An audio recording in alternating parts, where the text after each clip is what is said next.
अतः श्रीमहालक्ष्म्यष्टकं नमस्तेऽस्तु महामाये श्रीपीठे सुरपूजिते शङ्खचक्रगदाहस्ते महालक्ष्मी नमोऽस्तु ते। नमस्ते गरुडारूढे कोलासुरभयङ्करी सर्वपापहरे देवी महालक्ष्मी नमोऽस्तु ते। सर्वज्ञे सर्ववरदे सर्वदुष्टभयङ्करी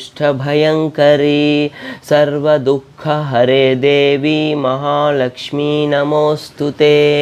सिद्धिबुद्धिप्रदे देवी सिद्धिबुद्धिप्रदे देवी भुक्तिमुक्तिप्रदायिनी मन्त्रमूर्ते सदा देवी महालक्ष्मी नमोऽस्तु ते।